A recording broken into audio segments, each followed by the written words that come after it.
पहले परम श्रद्धेय आदरणीय अध्यक्ष महोदय को आज सदन का अध्यक्ष चुने जाने के लिए बहुत बहुत बधाई, असंख्य शुभकामनाएं।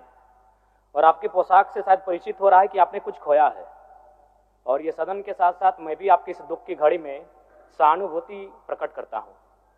अध्यक्ष महोदय, तमाम विपक्ष के साथियों ने विशेष बात को रखा कि जो सरकार होती है संभवतः उनसे अगर कुछ त्रुटि हो भी जाती है तो उसके बचाव में खड़ी अपने आप को पाती है। तो इसलिए अगर आप वास्तव में अगर झारखंड राज्य की समस्याओं से परिचय होना चाहते हैं तो आपको विपक्ष में बैठे और नए विधायक जो चुनकर आए हैं उन्हें आपको बेहतरीन अवसर देने का प्रयास करना होगा। अध्यक्ष महोदय, अगर आपकी व्यक्तिगत बात कही जाए तो आपकी कुशलता की, आपकी योग्यता की, आपकी निपुणता की पूरा राज्य प्रशंसा करता है, लेकिन हमें लगता है कि अपने व्यक्तिगत विषयों से हटकर हमें आज राज्य के जो ज्वलंत मुद्दे हैं उन पर भी अपने ध्यान आकृष्ट करने की आवश्यकता है।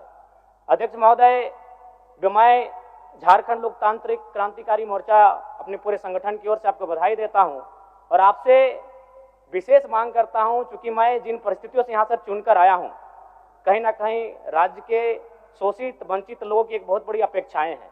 इसलिए जिस दृष्टि से आप सत्ता पक्ष को देखेंगे, जिस दृष्टि से आप विपक्ष को देखेंगे, उसी दृष्टि से मुझे भी और मेरी पार्टी की ओर से मुझे बात रखने का अवसर दिया जाएगा।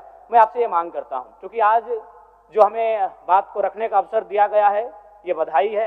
मैं आपको पुनः बधाई देने के साथ साथ बस मैं ये कहना चाहूँगा, चूँकि मैं एक छात्र के नाते इस विधानसभा में आया हूँ, छात्र की गलियों से, छात्र आंदोलन से मैं पहचान बनाकर आया हूँ, और मैं आपके माध्यम से सरकार तक ये संदेश देना चाहूँगा। अभी सीरियल के मामले को लेकर झारखंड के लाखों अभ्यर्थी सड़कों पर हैं। आप सदन से बाहर एक बार उनसे मिले, वो आपके ही बच्चे हैं, इस राज्य के बच्चे हैं, और आप उनको संतुष्ट करें, आप उनसे मिलें, उनसे बातचीत करें और इस समस्या का निदान करने का प्रयास करें। और चूंकि मैं एक विधानसभा से भी आता हूँ तो मैं आपको अपने विधानसभा के संदर्भ में ये कहना चाहूँगा, मेरा विधानसभा जो कि परासनाथ की तराइयों में आता है, वहाँ जो लोगों की समस्याएं हैं वह मूलतः शिक्षा और प्रवास को लेकर हैं। तो आपसे हमारी मांग होगी कि वहाँ शैक्षणिक हब में हमारे विधानसभा को तब्दील किया जाए, और साथ ही जो प्रवास की समस्या है, मैं इसलिए इस विषय को कहूँगा, मैं थोड़ा समय लेकर, कि आज देखिए इस सदन की बात करें तो कहीं ना कहीं हम लोग एक परिवार हैं और परिवार के नाते आज इस सदन में बैठे हैं।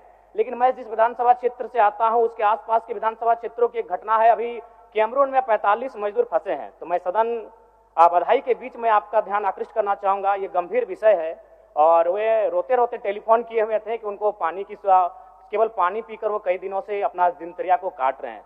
तो मैं आपसे चाहूँगा कि इस विषय को गंभीरतापूर्वक लें और उस दिशा में आगे बढ़ें, और इस राज्य का 24 वर्षों का ये राज्य, उस राज्य को हम लोग आगे कैसे लेकर जाएं, हमारी क्या भूमिका होगी, उसमें सदैव आपके साथ खड़े हैं। पुनः आपसे यही कहेंगे कि हमें समान अवसर दिया जाएगा अपनी बातों को रखने का। बड़ी उम्मीदों के साथ हम लोग यहाँ तक आए हैं।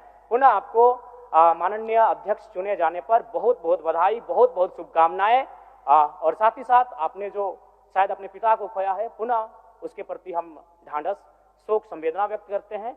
धन्यवाद। जोहार। झारखंड के तमाम शहीदों को नमन, वंदन। जय झारखंड।